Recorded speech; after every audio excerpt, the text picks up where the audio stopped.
Certain houses, like certain persons, manage somehow to proclaim at once their character for evil. In the case of the latter, no particular feature need betray them. They may boast an open countenance and an ingenuous smile, and yet a little of their company leaves the unadulterated conviction that there is something radically amiss with their being, that they are evil. Willy-nilly, they seem to communicate an atmosphere of secret and wicked thoughts, which makes those in their immediate neighborhood shrink from them as a thing diseased. And perhaps with houses the same principle is operative, and it is the aroma of evil deeds committed under a particular roof, long after the doers have passed away, that makes the goose flesh come and the hair rise. Something of the original passion of the evil doer, and of the horror left by his victim, enters the heart of the innocent watcher, and he becomes suddenly conscious of tingling nerves, creeping skin, and a chilling of the blood. He is terror-stricken without apparent cause. There was manifestly nothing in the external appearance of this particular house to bear out the tales of the horror that was said to reign within. It was neither lonely nor unkempt. It stood crowded into a corner of the square, and looked exactly like the houses on either side of it. It had the same number of windows as its neighbors, the same balcony overlooking the gardens, the same white steps leading up to the heavy black front door, and, in the rear, there was the same narrow strip of green, with neat box borders running up the walls that divided it from the backs of the adjoining houses. Apparently, too, the number of chimney pots on the roof was the same. The breadth and angle of the eaves, and even the height of the dirty area railings. And yet this house in the square, that seemed precisely similar to its 50 ugly neighbors, was as a matter of fact entirely different. Horribly different. Wherein lay this marked, invisible difference is impossible to say. It cannot be ascribed wholly to the imagination, because persons who had spent some time in the house, knowing nothing of the facts, had declared positive that certain rooms were so disagreeable that they would rather die than enter them again, and that the atmosphere of the whole house produced in these symptoms of a genuine terror, while the series of innocent tenants who had tried to live in it and been forced to decamp at the shortest possible notice was indeed less than a scandal in the town.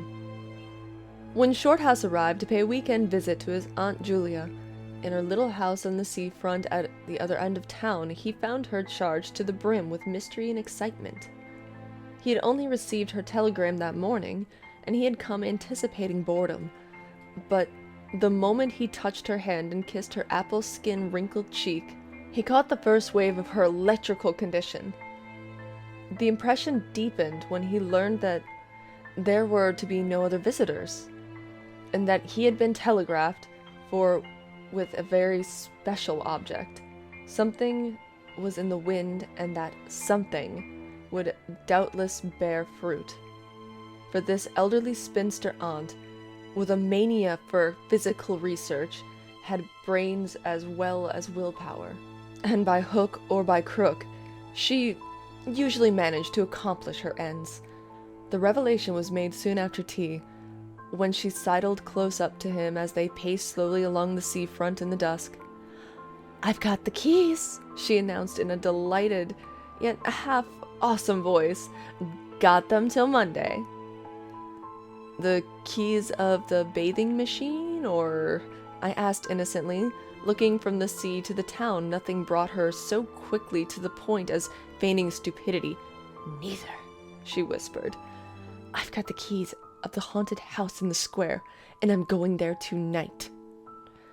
Shorthouse was conscious of the slightest possible tremor down his back. He dropped his teasing tone. Something in her voice and manner thrilled him. She was in earnest. "But you can't go alone," he began. "That's why I wired for you," she said with decision. The ugly, lined, enigmatical face was alive with excitement. There was the glow of genuine enthusiasm round it like a halo. The eyes shone, He caught another wave of her excitement, and a second tremor, more marked than the first, accompanied it. "Thanks, Aunt Julia," he said politely. "Thanks awfully."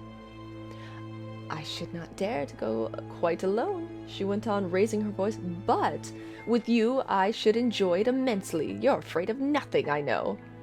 "Thanks so much," he said again. Is anything likely to happen?" "A great deal has happened," she whispered, "though it's been most cleverly hushed up. 3 tenants have come and gone in the last few months, and the house is said to be empty for good now." In spite of himself, Shorthouse became interested. His aunt was so very much earnest. "The house is very old indeed," she went on, "and the story, an unpleasant one, dates a long way back. It has to do with a murder committed by a jealous stableman who had some affair with a servant in the house. One night he managed to secret himself in the cellar, and when everyone was asleep he crept upstairs to the servants' quarters, chased the girl down the next landing, and before anyone could come to the rescue, threw her bodily over the banisters into the hall below." "And the stableman?" "Was caught, I believe, and hanged for murder. But it all happened a century ago, and I've not been able to get more details of the story." Shorthouse now felt his interest thoroughly aroused, but, though he was not particularly nervous for himself, he hesitated a little on his aunt's own account. "On one condition," he said at length. "Nothing will prevent my going," she said firmly, "but I may as well hear your condition." "That you guarantee your power and self-control if anything really horrible happens. I mean, that you're sure you won't get too frightened." "Jim," she said scornfully, "I'm not young, I know, nor my nerves. But with you, I should be afraid of nothing in the world." This, of course, settled it, for Shorthouse had no pretensions to being other than a very ordinary young man, and the appeal to his vanity was irresistible. He agreed to go. Instinctively, by a short subconscious preparation, he kept himself and his forces well in hand the whole evening, compelling an accumulative reserve of control by the nameless inward process of gradually putting all the emotions away and turning the key upon them. A process difficult to describe, but wonderfully effective, as all men who have lived through severe trials of inner man well understand. Later, it stood him in good stead. But it was not until 10:30, when they stood in the hall, in the glare of friendly lamps, and still surrounded by comforting human influences, that he had to make the first call upon the store of collected strength. For, once the door was closed, he saw the deserted, silent street stretching away white in the moonlight before them. It came to him clearly that the real test that night would be in dealing with 2 fears instead of 1. He would have to carry his aunt's fear as well as his own. And, as he glanced down at her sphinx-like countenance, he realized that it might assume no pleasant aspect in a rush of real terror. He felt satisfied with only one thing in the whole adventure: that he had confidence in his own will and power to stand against any shock that might come. Slowly they walked along the empty streets of the town. A bright autumn moon silvered the roofs, casting deep shadows. There was no breath of wind, and the trees in the formal gardens by the seafront watched them silently as they passed along. To his aunt's occasional remarks, Shorthouse made no reply, realizing that she was simply surrounding herself with old mental buffers, saying ordinary things to prevent herself from thinking extraordinary things. Few windows showed light, and from scarcely a single chimney came smoke or sparks. Shorthouse had already begun to notice everything, even the smallest detail. Presently they stopped at the street corner and looked at the name on the side of the house full in the moonlight, and with one accord, but without remark, turned into the square and crossed over to the side of it that lay in shadow.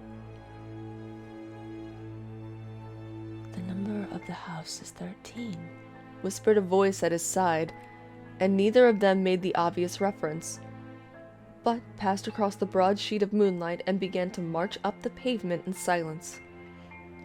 It was about halfway up the square that Shorthouse felt the arms slipped quietly but significantly into his own, and knew then that their adventure had begun in earnest, and that his companion was already yielding imperceptibly to the influences against them.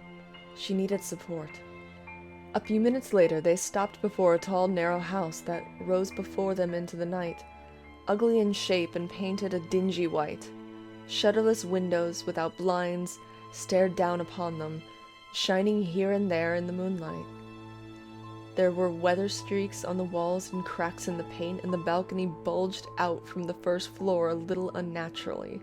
But this beyond general forlorn appearance of an unoccupied house, there was nothing at first sight to single out this particular mansion for the evil character it had most certainly acquired.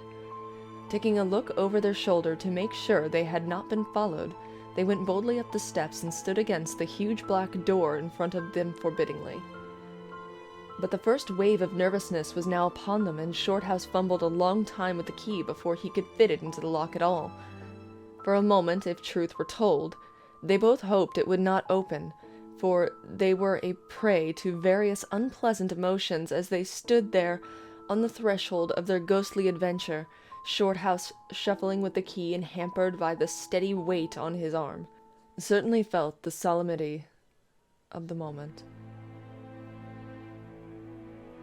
It was as if the whole world, for all experience, seemed at that instant concentrated on his own consciousness. They were listening to the grating noise of that key. A stray puff of wind wandering down the empty street woke a momentary rustling in the trees behind them, but otherwise this rattling of keys was the only sound audible. And at last it turned in the lock, and the heavy door swung open and revealed a yawning gulf of darkness beyond. With a last glance at the moonlit square, they passed quickly in, and the door slammed shut behind them with a roar that echoed prodigiously through the empty halls and passages. But instantly, with the echoes, another sound made itself heard, and Aunt Julia leaned suddenly so heavily upon him that he had to take a step backwards to save himself from falling. A man had coughed close beside them, so close it seemed they must have been actually by his side in the darkness. With the possibility of practical jokes in his mind, Shorthouse at once swung his heavy stick in the direction of the sound. But it meant nothing more than solid air. He heard his aunt give a little gasp beside him. "There's someone here," she whispered. "I heard him." "Be quiet," he said sternly. It was nothing but the noise of the front door." "Oh, get a light, quick," she answered, as her nephew fumbled with a box of matches, opened it up upside down, and let them fall with a rattle on the stone floor. The sound somehow was not repeated, and there was no evidence of the retreating footsteps. In another minute they had a candle burning, using an empty end of a cigar case as a holder, and when the first flare had died down, he held the impromptu lamp aloft and surveyed the scene. And it was dreary enough in all conscience, for there is nothing more desolate in all the abodes of men than an unfurnished house dimly lit, silent and forsaken, and yet tenanted by rumors with the memories of evil and violent histories. They were standing in a wide hallway. On their left was the open door of a spacious dining room, and in front of the hall ran, even narrowing, into a long dark passage that led apparently to the top of the kitchen stairs. The broad uncarpeted staircase rose in a sweep before them, everywhere draped in shadow, except for a single spot about halfway up where the moonlight came through the window and fell on a bright patch on the boards. This shaft of light shed a faint radiance above and below it, leading to the objects within its reach a misty outline that was infinitely more suggestive and ghostly than complete darkness. Filtered moonlight always seemed to paint faces on the surrounding gloom, and as Shorthouse peered up into the well of darkness and thought of the countless empty rooms and passages in the upper part of the old house, he caught himself longing again for the safety of the moonlit square, or the cozy, bright drawing room he had left an hour before. Then realizing that these thoughts were dangerous, he thrust them away and summoned all his energy for concentration on the present. "Aunt Julia," he said aloud severely, "we must go through the house from top to bottom and make a thorough search." The echoes of his voice died away slowly all over the building, and in the intense silence that followed he turned to look at her. In the candlelight he saw her face was already ghastly pale. But she dropped his arm for a moment and said in a whisper, stepping close in front of him, I agree. We must be sure that no one's hiding. That's the first thing. She spoke with evident effort, and he looked at her with admiration. "You feel quite sure of yourself? It's not too late." I think so, she whispered, her eyes shifting nervously toward the shadows behind. Quite sure. Only one thing. "What's that?" You must never leave me alone. For an instant. "As long as you understand that any sound or appearance must be investigated at once, for to hesitate means to admit fear that is fatal." Agreed, she said, a little shaky after a moment's hesitation. I'll try.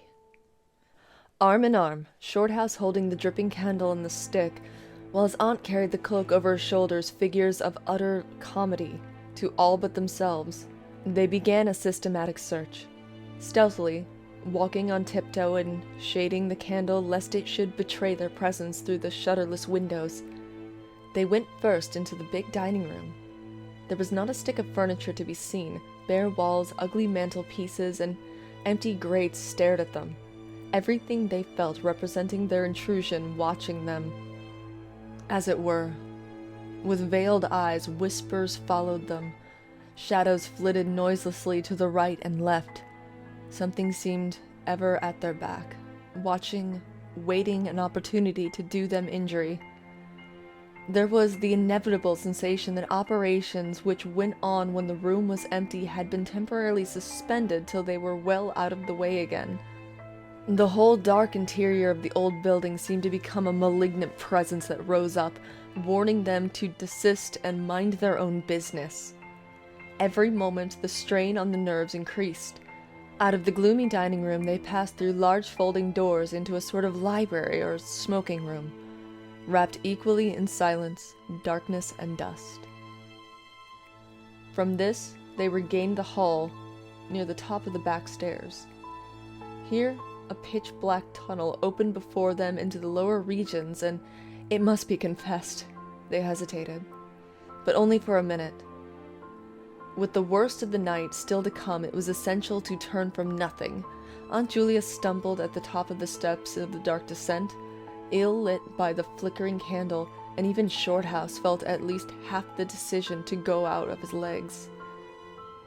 "Come on," he said primordially, and his voice ran on and lost itself in the dark, empty spaces below. I'm coming, she faltered, catching his arm with unnecessary violence. They went a little unsteadily down the stone steps, a cold, damp air meeting them in the face, close and malodorous. The kitchen, in which the stairs led along a narrow passage, was large, and a lofty ceiling. Several doors opened out of it, some into cupboards with empty jars still standing on the shelves, and others into horrible little ghostly back offices, each colder and less inviting than the last. Black beetles scurried over the floor, and once they knocked against a deal table standing in a corner. Something about the size of a cat jumped down with a rush and fled, scampering across the stone floor and into the darkness. Everywhere there was a sense of recent occupation, an impression of sadness and gloom. Leaving the main kitchen, they went towards the scullery. The door was standing ajar, and they pushed it open to its full extent, Aunt Julia uttering a piercing scream, which she instantly tried to stifle by placing her hand over her mouth. For a second Shorthouse stood stock still, catching his breath. He felt his spine had suddenly become hollow, and someone had filled it with particles of ice. Facing them, directly in their way between the doorposts, stood the figure of a woman. She had disheveled hair and wildly staring eyes, and her face was terrified and white as death. She stood there motionless for a space of a single second. The then candle flickered and she was gone. Utterly gone. And the door framed nothing but empty darkness. Only the beastly jumping candlelight," he said quickly in a voice that sounded like someone else's and was only half under control. Come on, Aunt. There's nothing there." He dragged her forward with a clattering of feet and a great appearance of boldness. They went on. But over his body the skin moved as if crawling ants covered it, and he knew by the weight on his arm that he was supplying the force of locomotion for two. The scullery was cold, bare and empty, more like a prison cell than anything else. They went round it, tried the door into the yard and the windows, but found them all fastened securely. His aunt moved beside him like a person in a dream. Her eyes were tightly shut, and she seemed merely to follow the presence of his arm. Her courage filled him with amazement. At the same time, he noticed that a certain odd change had come over her face. A change which somehow evaded his power of analysis. "There's nothing here, Auntie," he repeated aloud quickly.